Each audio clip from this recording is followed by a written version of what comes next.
My name is Jasmine Murray. I am a publicist, the founder of Milan 360 Agency, formerly JMPR Agency. I represent a lot of celebrities. I offer a full service agency, so anyone from fashion to sports to lifestyle, a lot of public speakers and authors as well. My family dynamic is split right down the middle. So my dad was always a businessman, always the one bringing home the bacon. He's been in business since before I was even born, probably. He owns a restaurant, so he's always been in the seafood industry. My mom, she had a couple of mini projects here and there. She did real estate. She had a catering business at one point, but she was absolutely the caretaker. She was the mother. That was her role. So I think that I take after my dad. Like, I joke with people and I tell them that I'm the son that he never had, and he absolutely treats me like I'm the son that he never had. Like, there's no room for mistakes. I came up with the crazy idea that I wanted to go into accounting when I got accepted into an accounting program at Emory. It was like a 2-week summer program, and we went in, they assigned us a company. So my company was General Electric, and we had to create a product and pitch it to the CEO of General Electric at that time. And we didn't even know we were pitching it to them until like the last day of the 2-week program, where they actually came in and we were like, okay. But my role in the project was creativity. And I think that that's when I realized, like, numbers are cool. I'm able to add and subtract just like everybody else, but I really shine when I'm able to create something and actually pitch it to you and show you why you need this. And I think that that program really showed me my strength. So I thought that I wanted to do marketing. I never saw myself being an entrepreneur ever in my entire life. I wanted to work for like Google or Amazon or Coca-Cola like everybody else who wanted to do marketing.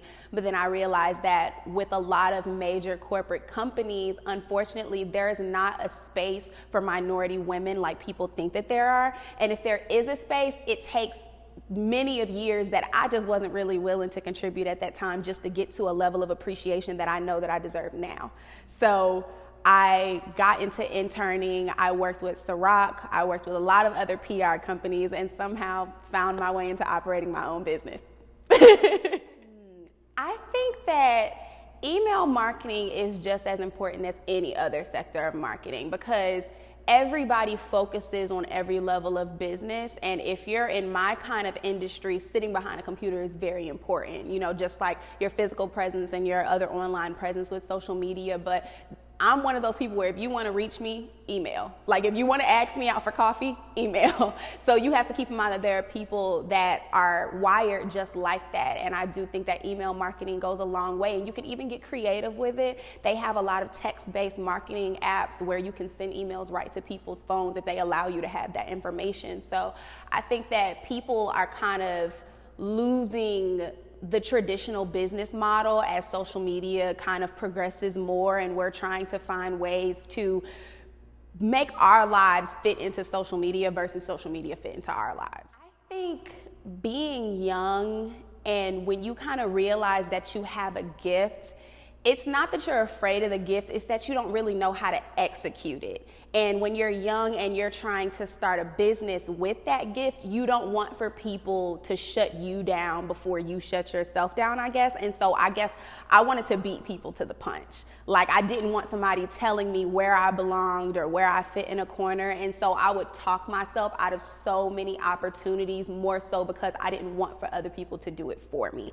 I treaded very, very lightly in the industry, which I think is something that a lot of young people do, because that's just the younger part of you. It's not even necessarily the professional aspect. I think it's just a personal vulnerability thing. It's your own insecurity that you have to work through. So I think for me, it was just a long conversation that I had to have with myself and God, where I was just like, look, if I'm gonna make a mistake and if I'm gonna make this risk, I would rather do it when I'm young, when I have that room to breathe and mess up a little bit. And God forbid I do mess up really bad, I had nothing but years ahead of me to correct myself and redo it and try again. But I think that people just have to get to a point where they say, I'm just gonna try, I'm just gonna bump my head. I think trial and error as business owners is super important, which is why I advise people to start your businesses as early as possible. Like the way that our society is now, you have people 13 years old starting a business. And that was weird to me. Like, what are you doing creating a lemonade company? It's already in Walmart. Like, how does this even happen? Like, what do you even need this money for? You have no bills. But that's so perfect because think about the 13-year-old that's creating a lemonade company or a makeup line right now. By the time they're 25, 30, they're going to be retired media mavens because they're able to grow. They've already had that trial and error period as they're younger. So I think that when it comes to creating a team, as you go through that trial and error stage, you realize these are my strengths in my professional area and these are my weaknesses. And sometimes it's not always about spending a lot of time perfecting those weaknesses. You have to learn how to outsource in order to save time and save money. So that's when you start hiring people that can fill the voids in your company. And I think that one powerful thing about being an entrepreneur is not being able to say, I can't do this. You know, and I'm okay with not being able to do that. I'll learn as I go along, but for right now, let me hire someone who's the professional. I think there's this thing now where people will shy away because they think that industries are oversaturated. I think that every industry is oversaturated, and it's been like this for years. And what's made it worse is social media, because social media makes everybody feel like they can be a publicist or be a media maven or start this company. But these are the same amount of people that's been around. They just have a platform at this point to say who they are and bring the right exposure to it. But I feel like if you're able to do something, this is what you want to do, this is your gift, this is where you're headed, I think it's just important for you to understand that you have to have tunnel vision and find what makes you unique. There's 1,000,001 hair companies, but I guarantee you if a celebrity started a hair company right now, they're not buying it because of the hair, they're buying it because they like the person. So if you find what makes you unique and you find a way to connect with your audience on a personal brand level, you could sell sparkly shoelaces and people will buy it for $100 just because they like you.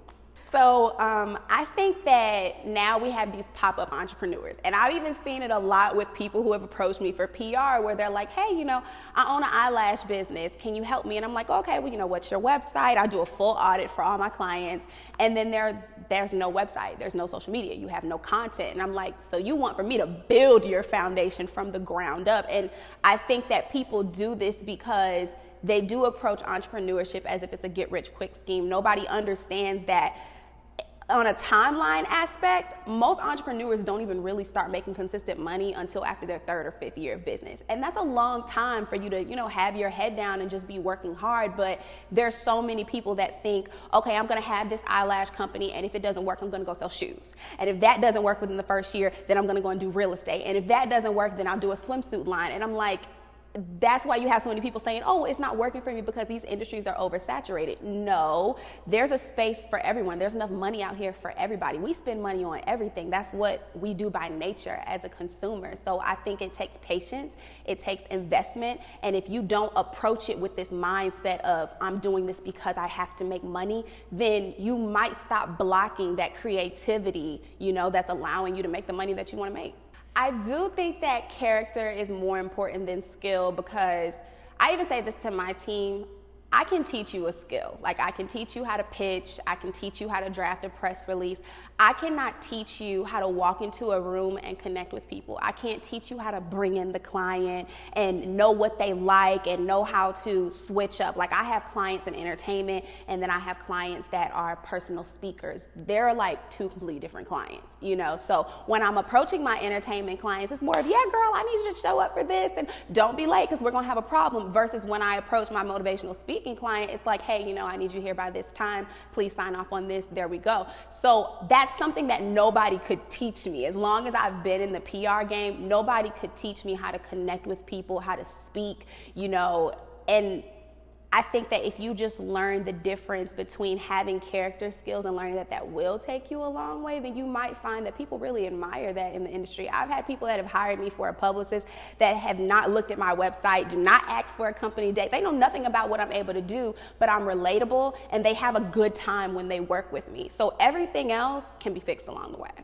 The most challenging aspect of building my business would have to be getting out of my own way and stop convincing myself that as a woman you can't do this or you have to have a certain place in this industry, which is crazy because even when I speak on panels, like I have to learn to practice what I preach. And I tell people all the time, like, I see women that dominate rooms, they dominate industries. And I think that women, especially minority women, contribute the most to creative spaces. And they don't ask for a pat on their back when they do it. They do it because this is their job, you know? So I think that my most challenging aspect would be stop trying to convince myself that because I'm a woman or because I'm a Black woman or because I'm a young Black woman that I can't do as good of a job as anybody else. If you are looking to get into the PR space, I would say to get as much experience as possible. You know, I think that people now come into PR like everyone has to have their own PR company.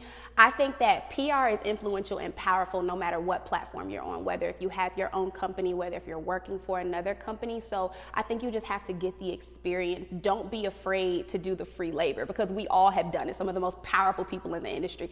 Diddy started off as an intern at one point. You get what I'm saying? So you can't be afraid to do free labor and take that time and investment for yourself because it absolutely is for yourself. And you can't be afraid to get your hands dirty. Don't be afraid to take initiative. I was that intern when I came in the room.